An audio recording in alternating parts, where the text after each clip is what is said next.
Oh, you got her, dude. She's down. Let's go. Dude, I just shot a deer of a lifetime. Freaking smoked him.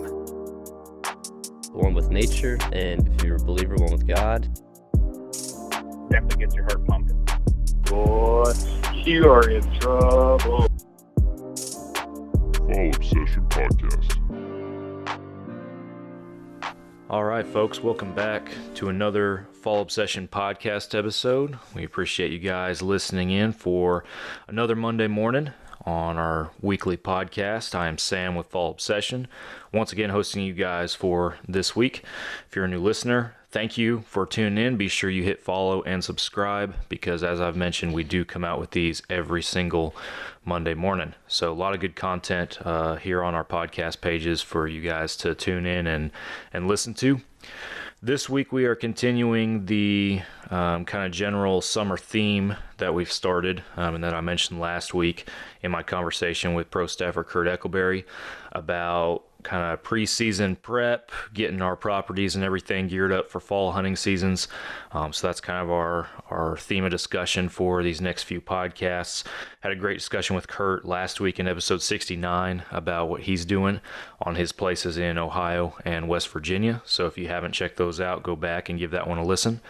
This week, I am with our own Fall Obsession marketing manager, Drew Tvrdik, who is from the kind of northern Midwestern region up there in the Minnesota area. And we're going to be kind of, like I said, continuing that topic. So, Drew, thanks for joining us, man. Hey, Sam, great to be with you again. Yeah, always a good time. And real quick for our listeners, if you are a new listener, Drew has been on our podcast before, and Drew has a lot of a bit more of a background in some backcountry hunting and experiences that some of the rest of us don't have, a lot of do-it-yourself stuff.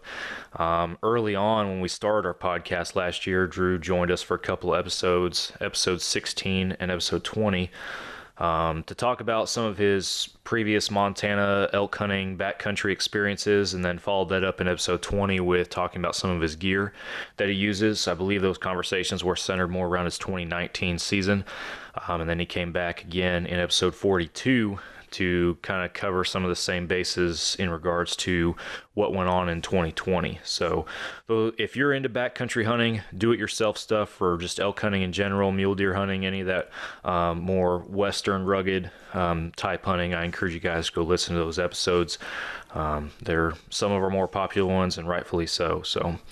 But this week we are switching gears to the home front, and we're going to talk about some food plots and some other stuff that Drew's got going on. So with that, I'm going to kind of hand it over to Drew, and we're going to dive into our conversation, kind of kicking it off with the food plot topic. So, All right. So I guess a good place to start is talk about kind of location. Yeah. I live in the metro in Minnesota, so just outside of Minneapolis, but I've got some family hunting land that is a little bit west of us, out by a town called Alexandria, Minnesota. It's some land that's been in my family for a long time. Some family farmland. My family's been farming it for years.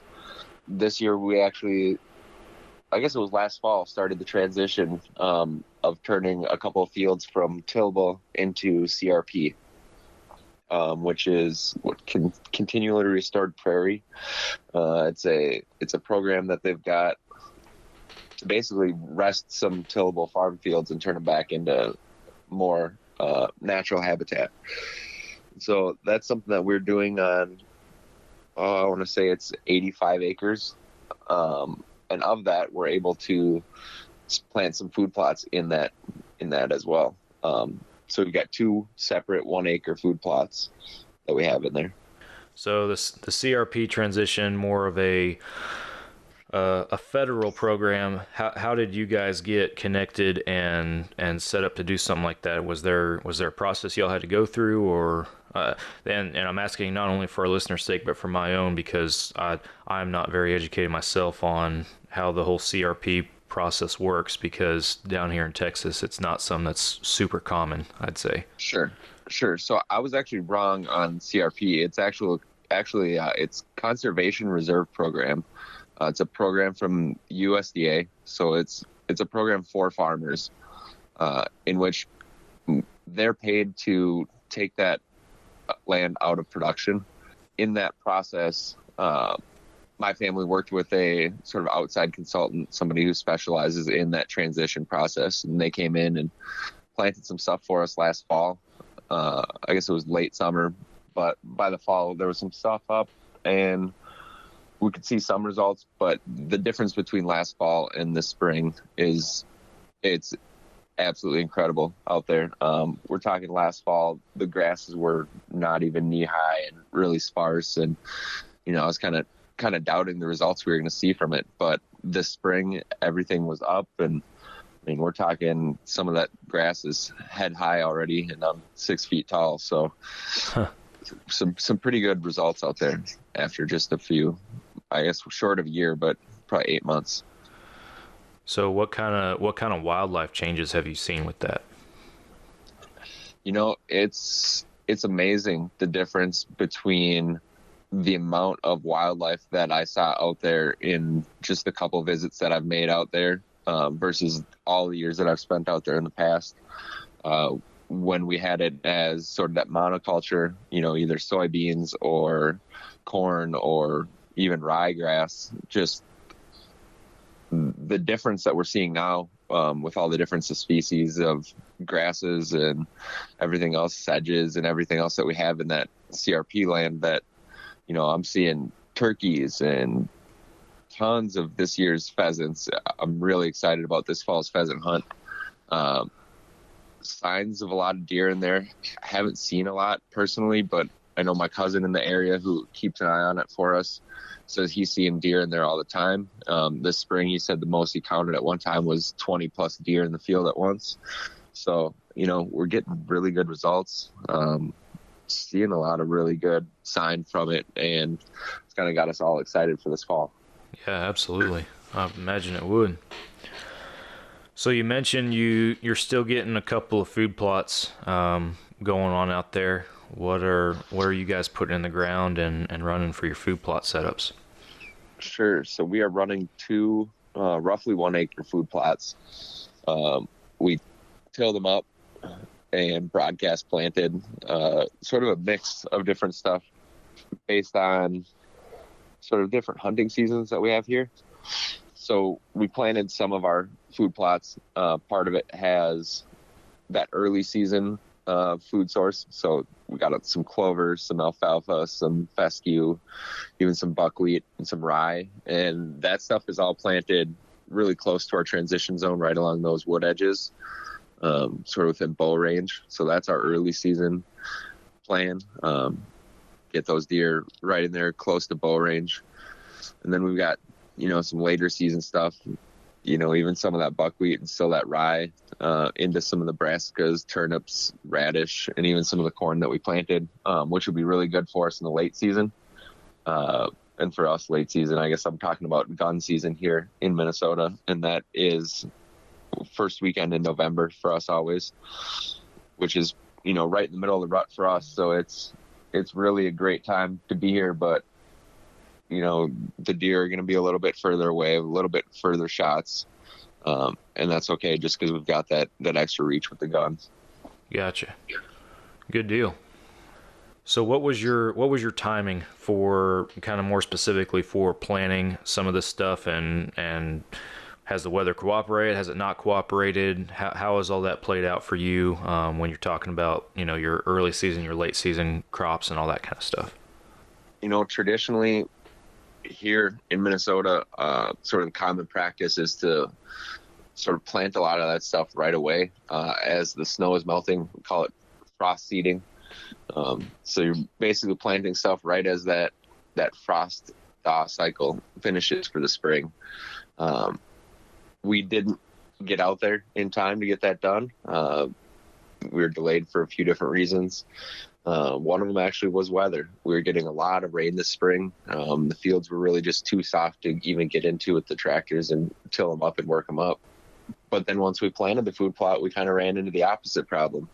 So we went and, put all these, I don't want to call them really expensive cover crops in, but, it's a fair bit of investment to go in and plant these food plots. Absolutely. And since then, we haven't seen any rain. The area that we hunt in is going through an extreme drought condition.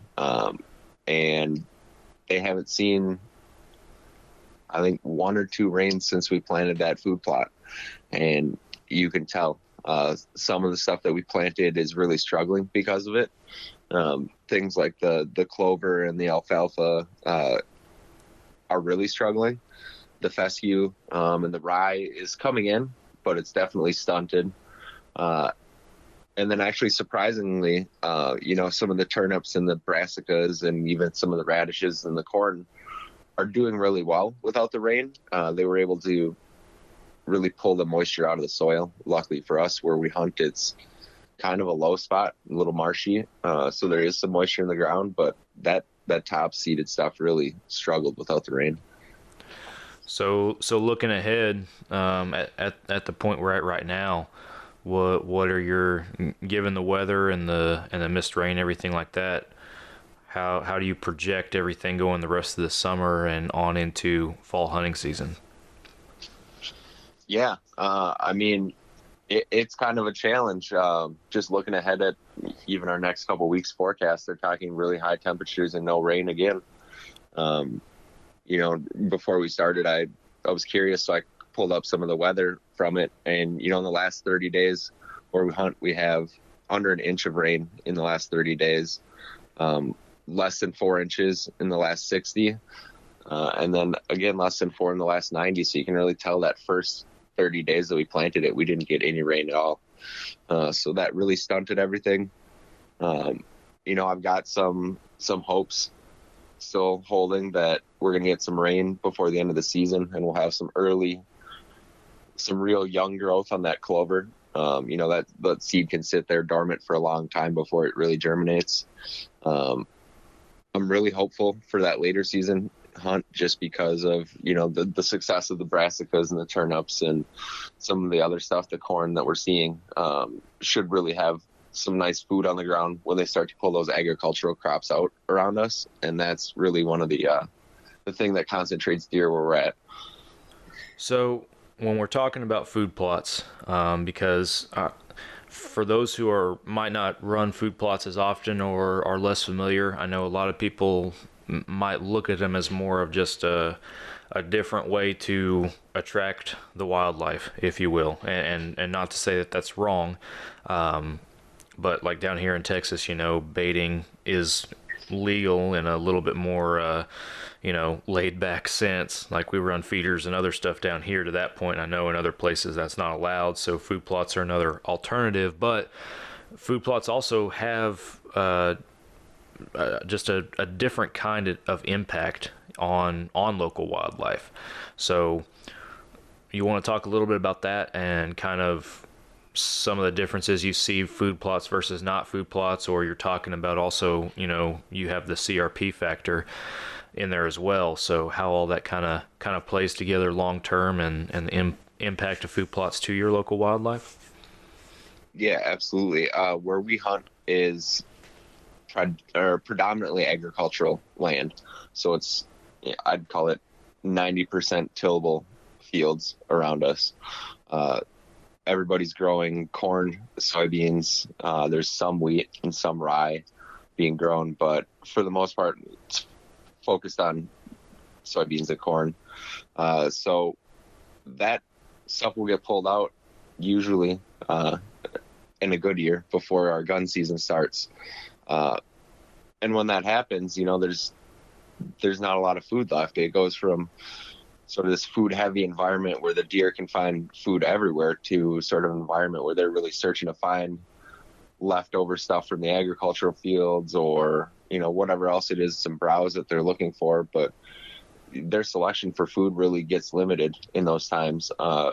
So our thought behind that CRP land is really having that 85 acres of central home corridor that the deer can travel throughout the year, accessing that ag land, but also sort of have as their home sort of comfort zone, sort of really like a home base, I guess, for an easier way to explain it, a place for them to really feel comfortable, and really spend a lot more time on our land, get them comfortable there.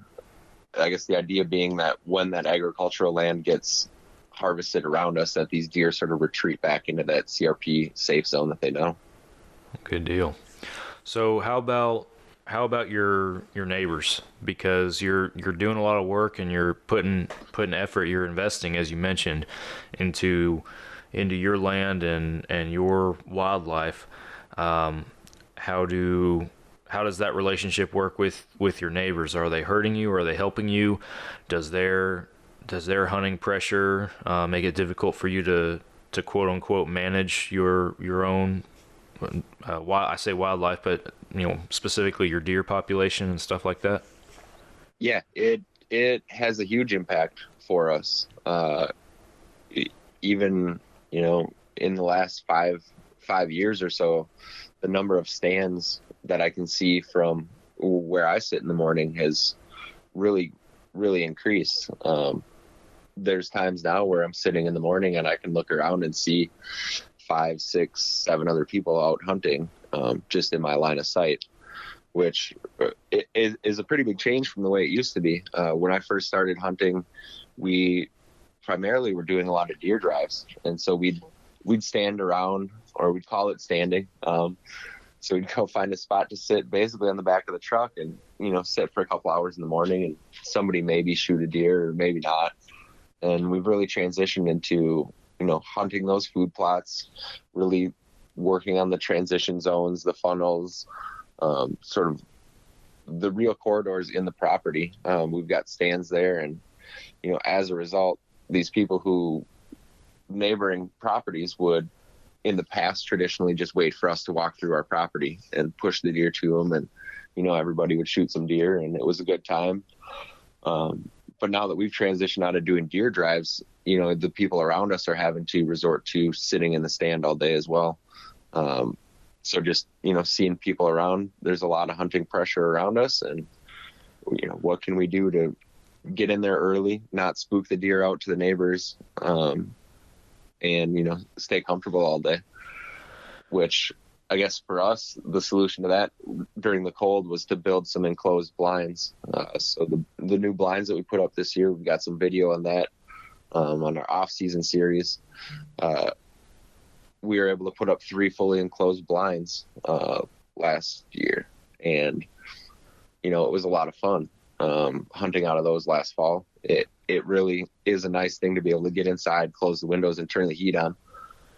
Absolutely. Yeah, that's definitely something that we covet down here in Texas too, because despite everybody looking at Texas as, flat and hot and dusty, however you want to talk about it, Wild West, it gets pretty cold in the wintertime too. We don't have the extreme temps like Minnesota possibly, but comfort is definitely something that comes into play when you're hunting in December. So yeah, and you know what, I will tell you, I was a little skeptical at first. I really do enjoy getting out in sort of that traditional bow stand where you're really out exposed to the elements, more or less just sitting at the top of a ladder. It was one of my favorite ways to hunt, and I was really concerned that putting myself in an enclosed blind was really going to limit that connection and that sort of ability to be a good hunter. But it's actually improved it. If anything, it's given me that extra time to be out there, and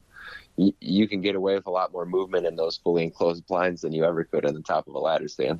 Yeah, absolutely. No, there is something to be said, like you mentioned, hunting in that more traditional sense, more of the old school mentality and everything, and not to take anything away from that, but there's so many tools in a variety of different forms and fashions now available to the hunting community, that that can make our life so much easier. And I say easier, but it also gives us the opportunity to do more and to be better. You're talking about being able to sit in a stand for longer, and I know to go even farther with that, we have cellular cameras now that allow us to do basically more frequent and more real-time updates, if you will, on what's happening on our places. Or I know we just published an article on our website about e-scouting, and how that's becoming easier thanks to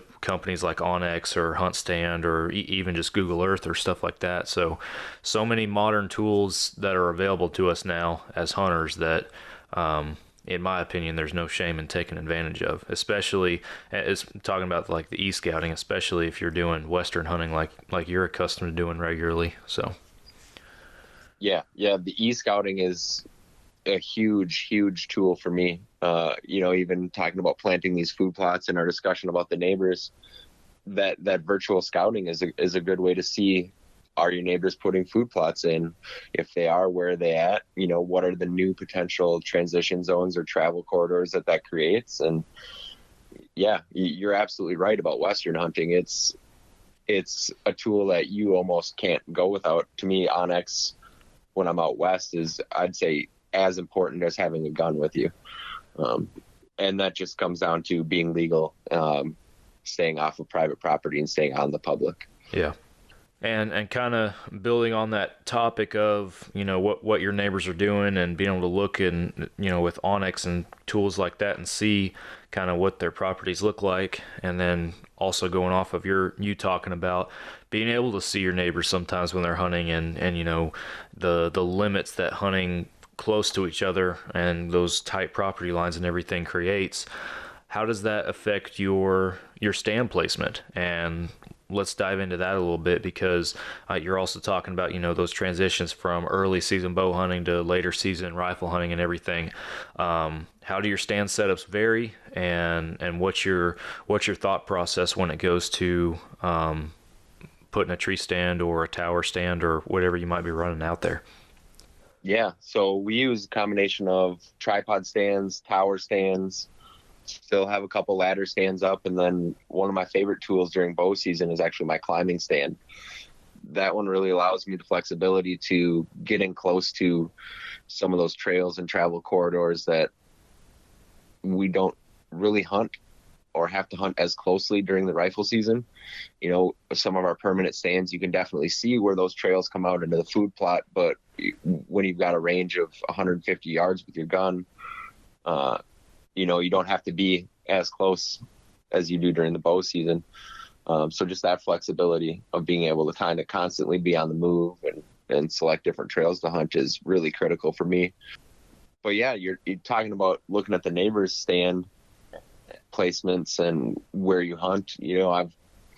I've got a stand that for a number of years was a really, really great spot. I'd see deer come out of it, shot 2 really nice bucks out of there. But then, the last 3 years, it's been really quiet. And, looking at that travel corridor and looking at the wind patterns, it's pretty easy to see now with all these extra stands in there how, the wrong wind, or in my case, a south wind, can really cut that travel corridor off. With these new stands that are probably 100 yards south of that travel corridor, blowing that human scent in there really impacts those deer and really limits their movement sometimes.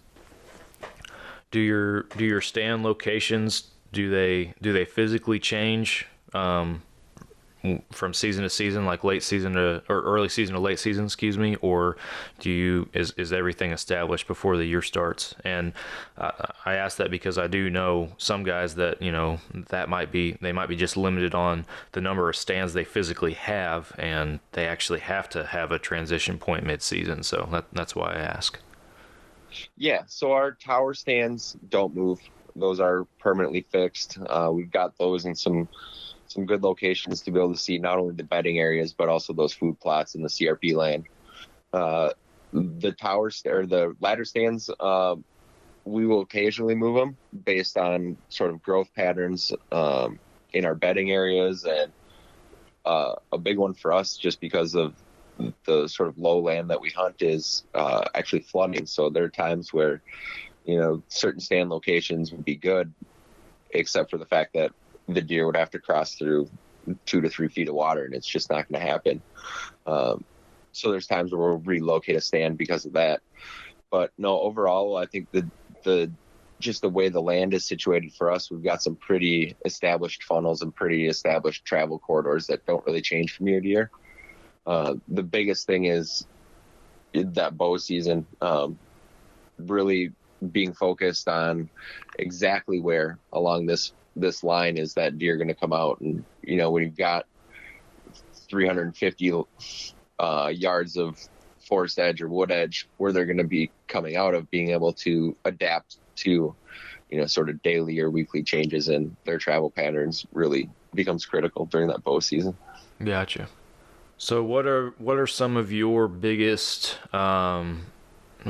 if any, transitional issues when you're going from bow to, shotgun to muzzleloader seasons, early season to late season? What are some of the biggest challenges that you personally face, if any, during those transition phases? So I guess for me, I don't know if I'm answering your question the right way, but one of the biggest sort of limitations for me in the the early bow season, really is not wanting to disrupt that deer behavior, not wanting to scare them out of the area. We've got such a great sort of quiet sanctuary, I guess is the word I'm looking for them to be during most of the year. There's no agricultural activity in there. There's no human traffic going in and out of there. So my biggest challenge is, how do I hunt that during the bow season without really making any impact on the land? I don't want those deer knowing I'm there. I don't want to disrupt their patterns for that gun season, because for me, that gun season is a sort of family event, family gathering, family pastime. And me personally, I don't want to do anything at all to mess up that hunt, just based on sort of past, sort of the fact that it is sort of like a traditional hunt, right? That's something I don't want to mess up. And so that's been my hold up during the archery season. But as far as once we get into gun season and, into muzzleloader, our biggest transition that we're fighting there is really the weather. The difference last year was, the beginning of gun season was, low 40s, pretty sunny, all in all, nice day. By the end of gun season, we were below zero, had snow on the ground, and the wind was blowing real hard. And we were dealing with freezing rain, and the difference there is really your equipment and your gear and staying warm. And those power blinds played a huge role last year in being able to extend that hunting season for me. Well, man, a lot of useful info, and I know I'm taking stuff away from it because, and anybody who's been listening to our podcast in recent weeks, as they know, myself and our media production manager Nick Powell, we both got on a new deer lease down here in Texas, and it is raw. It's never been hunted, and it is open for opportunity. So a lot of work that we're going to be putting into that these next couple of years to get that up to where we want it. So appreciate you giving us some input and some insight into what you got going on up there up north. Appreciate it. Yeah, absolutely. I'm kind of excited to see what you guys do with that Texas property. Man, I am too. So actually this week is going to be, since we got the property, I mean, you're well aware of how busy our schedules have been and everything. And this week is actually going to be my first time to actually go out there with the intention of doing some work. So, hoping to get some cameras hung and do a little scouting and start figuring out a more definitive game plan as to what we're going to try to do this year. So that sounds like a lot of fun. Oh yeah. Looking forward to it. Well, before we let you go, I got another thing that I want us to talk about here, because as we mentioned at the beginning of the episode, backcountry, more kind of the Western style hunting is something that you got a pretty pretty good amount of experience in, and we've called you on here before the man of many tags. So I know you were applying all over the place for those 2021 draw applications and everything. So tell us what's on your radar for this year, or really anything you got coming up. Yeah. So I guess I put in for, like you said, a lot of tags this year. I was unsuccessful on a lot of them just because at this point I'm still trying to build some preference points in some hard to hunt in states, trying to apply for things like Arizona, New Mexico, Nevada, just some hard hunts to get into. But then I also applied for some that I've done in the past that were really easy to, as far as getting the tag, right? They're not a difficult draw. So I'm going back to Montana this year. I've got both a general elk tag, and I was also lucky enough to get an elk B tag in one of those zones that we hunt out there. The elk B tag in Montana is just an antlerless tag, so it's an extra cow elk. So I'll be able to shoot 2 elk in Montana this year. I also got a Montana deer tag, as well as a deer B tag. I was unsuccessful there on both my elk permit and my deer permit draws. So there's some limited entry zones that I've applied to there, but just wasn't successful this year. Based on some of the things that I'm seeing from, the Go Hunt Insider page, I'm a year or 2 out from being drawn from some of those pretty limited entry tags. So I'm getting excited for those hunts.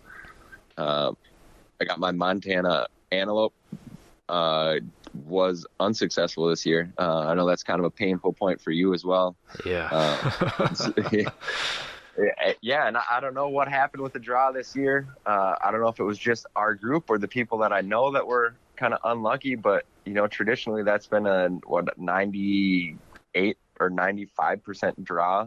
It's been a high 90% success rate, and I know 2018 and 2019 was a successful draw, and I was up there hunting with you both years up there, and thankfully first year we got a good one on the ground. But 2020 I actually put in for I didn't do the archery only in 2020, so that's a lower percent, as for success rate, so that's probably why that didn't happen. But yeah, I was thoroughly shocked at the amount of guys that we had this year on our staff that put in for that 920 pronghorn archery tag and were unsuccessful. I've had several people point out to me that they too were unsuccessful, and they think that it's just there's just simply more people applying, I guess, is what it is. So yeah, I think that is a huge part of it. I think that the number of new applicants that came in this year,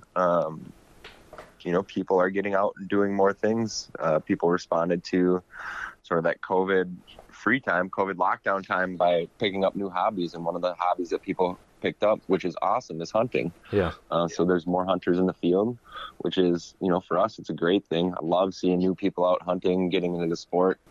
But the hunter in me, I mean, that's another challenge, right? That's more people getting tags. And I wish we would have gotten drawn. I know there's 8 people that I've talked to who are all unsuccessful. I haven't talked to anybody who was successful in that archery only draw this year, which I find really interesting. Yeah, I've only talked to one, and I know he's listening. Derek Eves, you got yourself one of the very few 920 tags apparently, so good luck this year, man, up there chasing speed goats with your bow.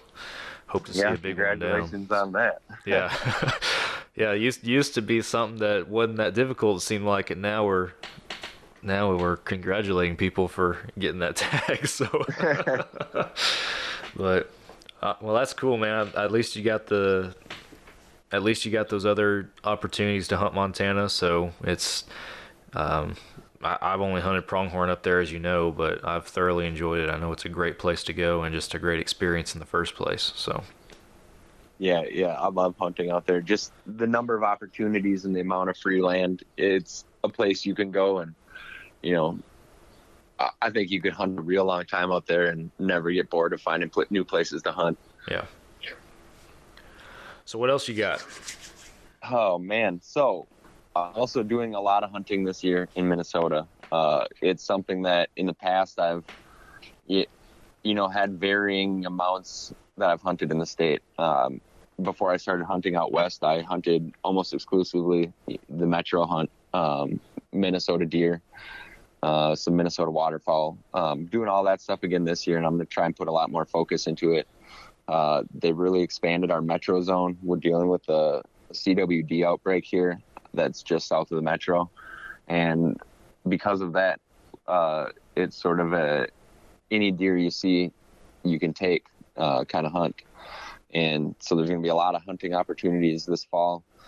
Additionally, this year, one of the things that passed at a federal level, which really opened up a lot of hunting area here, is there were some changes to the National Wildlife Refuge program.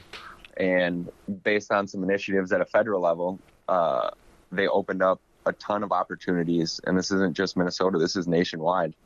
They opened a ton of opportunities for big game hunting, small game hunting, waterfowl hunting, you name it. There are tons of new opportunities. So for us in the metro, that's opened up a lot of areas that you used to not be able to hunt. And so I'm excited to hunt some new areas and check them out. I've been down doing a little bit of scouting. Excited to see those. So, I guess I'm kind of encouraging everybody else, go check that out and see if you can't find yourself a little bit of new hunting land nearby. Yeah, absolutely. Yeah, I guess Minnesota, the other thing I'm looking forward to is we're going to do a bunch of waterfowl hunting this fall. Do some pit hunting up in Fergus Falls with some guys up there that do an awesome job. Go out with a group out there, Pit Properties, LLC. They're the guys in Fergus that you want to call. They've got, heated underground pits where they're serving you breakfast in the morning. They've got the big screen TVs in there to hang out and watch TV until the geese are flying. That's one of my favorite hunts of the year. It's something I try and do at least a couple days out of the year. Generally late season is just phenomenal. Once sort of the skim water and the smaller ponds around there start to freeze up, that's when it really gets good. Awesome. And then, Andy Meeks and I will be going to North Dakota hunting Canada geese up there on his family land. We like to hit that early season hunt up there. That starts early August, so that's kind of our kickoff to fall generally. It's one of the first hunts that really opens up for us. And, other than that, I've got some other interesting things that are outside of the normal that I'm thinking about doing. Picked up a couple of interesting tags as well. And yeah, I'm kind of excited about those. Awesome. Yeah, we'll have to, that waterfowl hunt's coming up here in a couple weeks then, if y'all are going early August. So we'll have to get with you guys after that's over and get a podcast recap on that. I know with Andy, unfortunately, Nick tried to record a podcast with him over last season's waterfowl hunt, and it wasn't until after they were done recording that we realized that there was basically a issue with the audio file, and it was corrupt somehow with one of the, I don't even know, I'm not a tech guy, but it didn't work. So we had to unfortunately trash that one, and we've been wanting to redo it and haven't had the opportunity to. So after that hunt, we'll have to get you both back on here. But yeah, you know what? We should probably even drag in Mason, because that kid is becoming one heck of a waterfowler. Absolutely, that'd be awesome. So you mentioned a couple other abnormal things on your radar. You care to elaborate, or are they going to be tip-top secret? Oh man, I'm willing to talk about a couple of them. Yeah, I'm pretty excited about them. So, we partnered up in the past with the Houston Safari Club. And also Safari Club International. Those guys are a great organization, and they put on some charity auctions and some charity hunts, go up for auction there.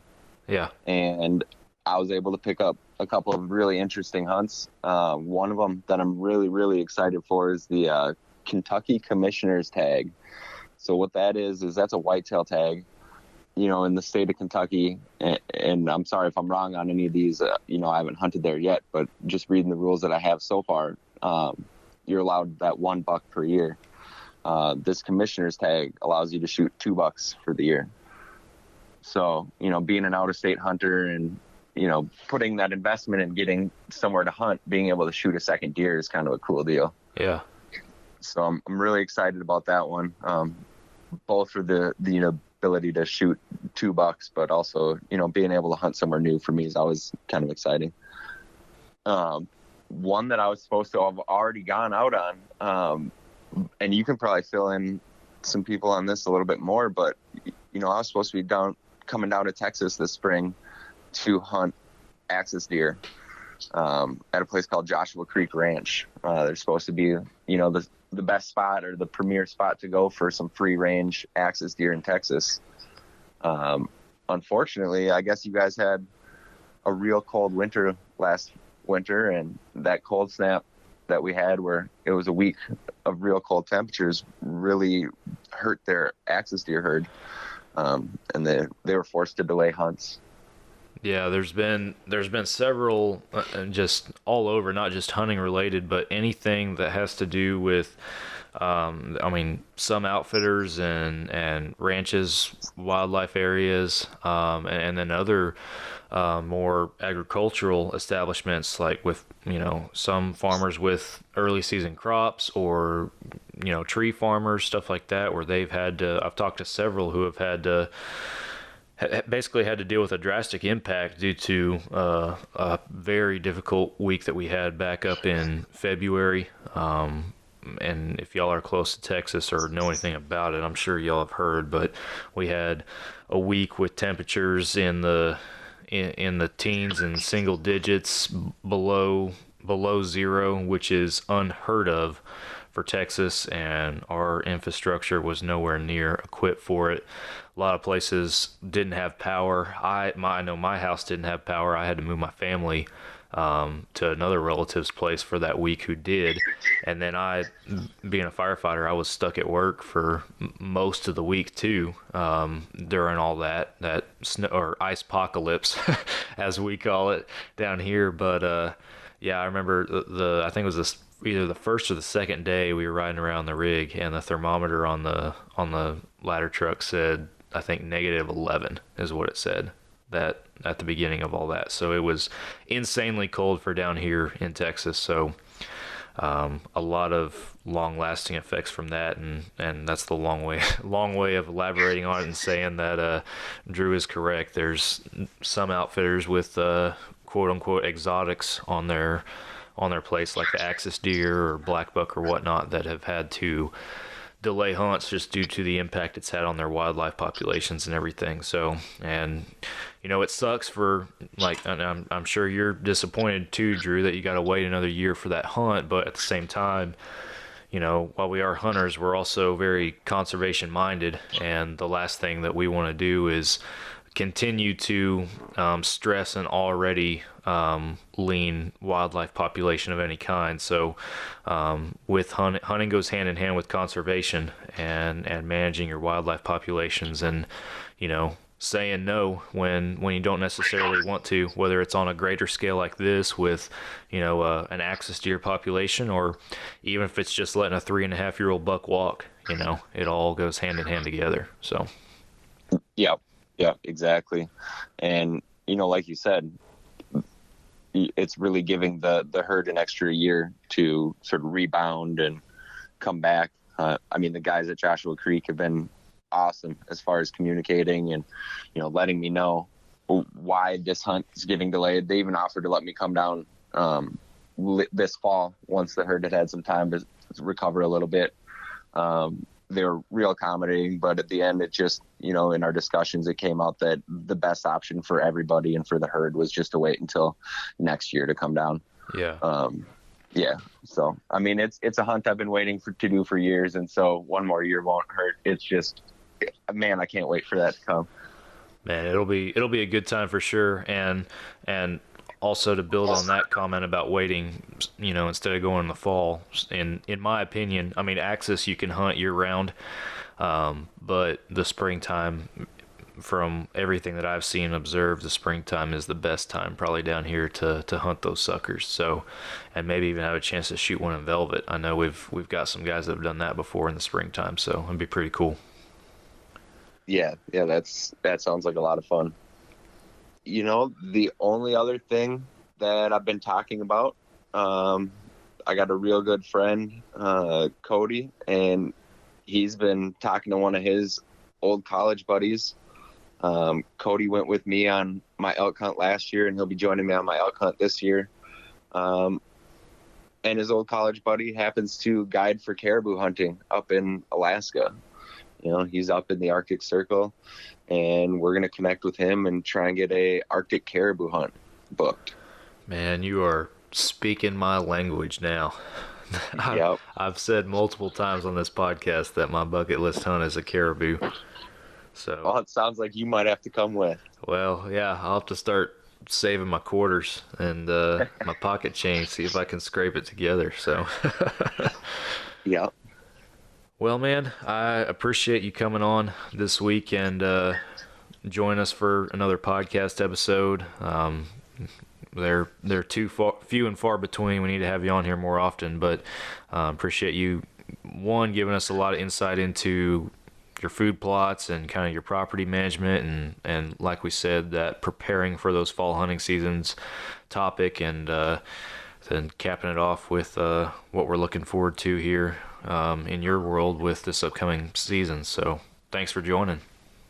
Yeah, absolutely. You know, I don't want to give too much away, but I'm pretty sure you guys are going to see quite a bit more about this fall's hunts. So, you know, follow along and stay tuned. Yeah, absolutely. We definitely have a lot of cool stuff in the works on many different fronts. We're trying to get some stuff together for just our staff in general to be able to join each other and do some hunts together. And with that comes some media productions, and we're going to share that with you guys. Drew's obviously working on a bunch of stuff up in his neck of the woods, and as I've mentioned, we got a new property and a new prospect down here in Texas. So a lot of new content that's going to be hitting our pages with all that. And on that note, I'll take us into closing by telling you guys to make sure you follow Fall Obsession on all of our social media pages. We're on Facebook, Instagram, Twitter. You can also, we ask you guys to please subscribe to our YouTube, because a lot of this content we're talking about is, our intent is to bring it out in video form, and that's obviously going to come to our YouTube channel. So be sure that you subscribe over there. We're also on, and this is the first time I've mentioned it on the podcast, but we're also on another social platform. It's called Go Wild. It is a social media app basically designed specifically for hunters and outdoorsmen, and we got a profile on there, and we try to post just about the same as we do everywhere else on that app these days. So be sure that you guys, if you haven't created a profile, one, you should start by doing that, but then once you do, find Fall Obsession and go follow us. Whatever podcast app you're listening to this episode on, be sure that you hit that subscribe button. We are on all the major podcast platforms, as well as our episodes are also published on YouTube and our website. So be sure that you guys follow and subscribe, because we have a new podcast episode that drops every single Monday morning. We do our best to keep quality educational content coming to you guys on a weekly basis, and this is one of the ways that we do that. So a lot of good content and more episodes to come in the near future. So subscribe, make sure your notifications are turned on. Fallobsession.com, that's our website, that's the hub, that's where all of our content can be found. We have a lot of different videos on there, educational, some video series. We got some gear reviews, wild game recipes.